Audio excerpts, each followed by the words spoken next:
이게 전부 다 찌꺼기거든요. 컴프레셔 또 보면은 이렇게 전부 다 찌꺼기가 전부 다 있고요. 에어컨 파이프 쪽도 보면은 이렇게 전부 다 들어가 있는 거거든요. 안으로. 이게 지금 색감한 게 전부 다 찌꺼기거든요. 찌꺼기. 이거 찌꺼기가 통해서 여기 에바 안으로 전부 다 들어가 있는 거거든요. 나머지는 전부 다 교환을 하고, 에바는 내릴 수가 없는 관계로 세척을. 쟤는 내리게 되면 금액이 워낙 비싸기 때문에 안에는 다 내려야 되고, 금액이 워낙 비싸기 때문에 저거는 세척을 해가지고 재사요.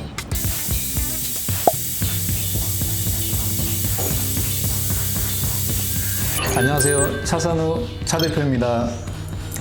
얼마 전에 이제 그 에어컨 이제 컴프레셔에서 찌꺼기가 나와가지고 저희가 보여드렸던 게 있었는데, 실제로 어떤 식으로 세척을 하는지 저희가 한번 영상을 다시 한번 준비했거든요. 에어컨 같은 경우가 실적으로 굉장히 고온의 고압을 사용하다 보니까 실적으로 컴프레셔가 데미지가 굉장히 많이 좀 생기는, 데미지가 좀 많이 쌓이는 편이긴 하죠. 교체 작업이라든가 플러싱 작업을 어느 정도 해줘야 되는데, 소비자분들이 잘 알지도 못할 뿐더러 정비샵에서도 소비자분들한테 이렇게 작업을 하라고 했을 때 과잉 정비라든가 이렇게 생각을 하실 수가 있단 말이에요. 근데 절대 그거 아닙니다. 최소한 3년에서 한 4년 이 정도면 가스를 전부 다 빼내고, 그러니까 우리가 엔진 오일을 교체해 주는 것처럼 냉매 오일도 교체를 해 주셔야 됩니다. 정비점에서 얘기하기 전에 고객님들이 미리 한 3년 정도 타셨으면 3, 4년 정도 4번, 3번의 여름을 나시고 나면은 장비를 통해서 플러싱이라든가 이런 것을 좀 해주시는 걸 저는 추천을 드릴게요. 그 이유를 이 영상을 통해서 제가 한번 설명을 드릴게요. 이 차 같은 경우가 520D 차량인데요. 여기에 보이시는 게 이게 콘덴샤예요. 지금 이 차 같은 경우가 빼게 되면은 찌꺼기가 굉장히 검게 굉장히 많이 나와 있을 거예요. 전부 다 찌꺼기거든요. 이것들이 다 어디에서 왔느냐? 여기에 보이시는 컴프레셔에서 안에서 알루미늄 깎아먹고 열의 부식이라든가 다 타버려가지고 이쪽으로 찌꺼기가 나오면서 이런 식으로 다 나오는 거예요. 에어컨 라인은 한 라인이에요. 컴프레셔에서 시작을 해서요, 호수를 통해서 콘덴샤로 가스가 가서 팬을 통해서 냉각이 돼서, 그래서 팽창 밸브를 통해서 에바포레이터를 가서 에바포레이터에서 자기 역할을 다 한 다음에 호수를 통해서 다시 컴프레셔로 오는 구조가 이 한 라인이에요. 찌꺼기는 컴프레셔에서밖에 나올 게 없어요. 근데 컴프레셔가 순수하게 수명이 닿아서 이런 경우도 있지만 관리 소홀로 인해서 내부 안에서 깎여요. 근데 이게 전부 알루미늄 재질이에요. 나오게 되면은 이 라인을 다 돌아버려요. 찌꺼기가 나오게 되면. 그래서 관리가 좀 필요하다고 말씀드리는 거고, 세척하는 방법이라든가 이런 부분들은 제가 영상을 보면서 또 설명을 한번 해드릴게요. 지금 보시는 게 팽창 밸브예요. 팽창 밸브예요. 이게 고온의 압력의 액체나 기체 상태 자체를 저온의 기체나 액체 상태로 만들어주면서 온도가 급격하게 하강될 수 있게끔 만들어주는 게 이 팽창 밸브예요. 밸브 블록이라고도 얘기를 한단 말이에요.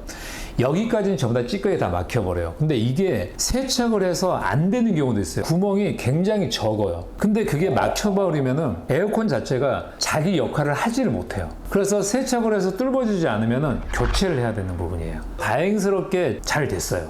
세척이 잘 돼서 저거 자재로도 10몇만 원씩 한단 말이에요. 그래서 다행스럽게 살아났고,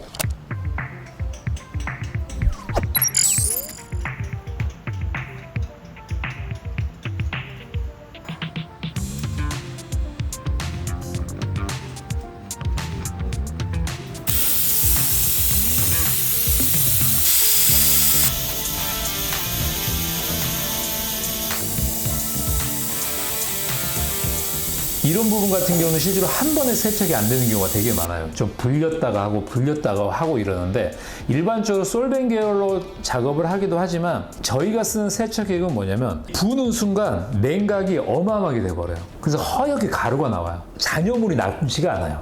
그리고 다른 데 부식도 안 시키고. 왜냐면 솔벤 계열은 알루미늄에 취약할 수 있단 말이에요. 알루미늄이요. 그래서 그 계열은 별로 저희가 사용을 안 해요.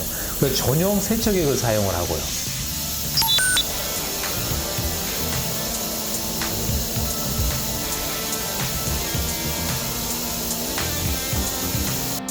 금액이 이렇게 바뀌어보는 거예요. 와, 엄청 많이 나왔네요. 네. 근데 이게 또 해가지고 이제는 색깔이 좋게 나오면은 이제 그걸로 이제 끝나는 거고 색깔이 계속 나온 다음에는 이게 이제 하얀식으로 나올 때까지 이제 무한 반복. 지금 이거 하는 작업은 뭐냐면 에바포레이터라고 하는 거는 실내에 들어있는 거거든요.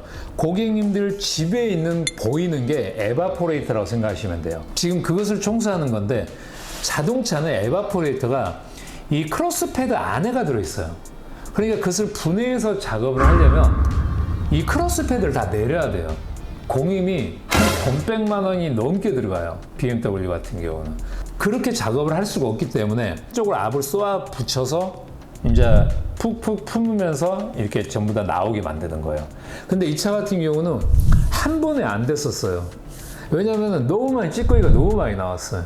이게 소비자분께서 에어컨이 좀 안 나온다 싶었을 때 바로 했으면 좋았을 텐데 좀 안 나오고 났는데도 계속 몰고 다니셨나 봐요. 일단 그런 상황이어서 찌꺼기가 너무 많이 나왔는데 다행스럽게 세척을 해가지고 다 뚫리더라고요. 팽창 밸브도 마찬가지고 에바포레이터도 마찬가지고 라인이 굉장히 얇아요.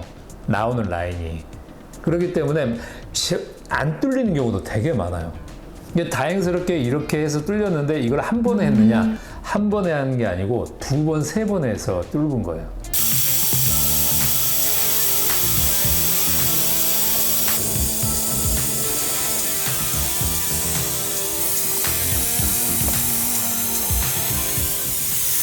두 번째 돌 하는데도 아직도 나오네요.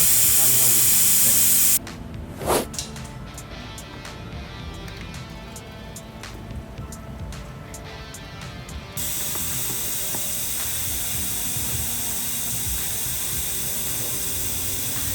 이제요? 이런 식으로 나올 때까지 무한 반복합니다. 그래서 이런 식으로 지금 압을 넣어서 계속 불어내는 거예요. 교체하는 게 중요한 게 아니에요. 세척이 정말 중요한 거예요. 세척. 나머지 부품 교체하는 거는 뭐 어려운 작업은 아니란 말이에요. 근데 세척 작업이 너무 힘들어요. 세척하는 거 작업 자체가. 깨끗하게 나올 때까지 해야 돼요. 깨끗하게 나올 때까지. 왜냐하면 찌꺼기가 조금이라 남아있으면은 또 막혀요. 컴프레셔가 또 엔진하고 똑같다고 제가 말씀드렸잖아요. 그 찌꺼기들이 컴프레셔로 또 들어가잖아요. 한 라인이다 보니까. 그럼 또 깎여 먹어요. 이게 올해는 괜찮더라도 내년에 또 고장나 버린다고요. 해년마다 수백만 원씩 들여서 에어컨을 해년마다 수리를 해야 되는 거예요. 그래서 세척이 중요한 거예요. 저 정비소에 가서 에어컨 뭐라고 청소를 해야 달라고. 에어컨 라인 플러싱이라고 하시면 돼요. 아마 비용을 그래도 꽤 주라고 할 거예요. 근데 그거 아깝다고 생각하시면 안 돼요. 그 비용을 드림으로 해서 10배 이상의 비용을 아낄 수 있단 말이에요. 그래서 아무튼 간에 그럼 이분은 네. 중고차 성능 보증 보험에 해당하는 건가요?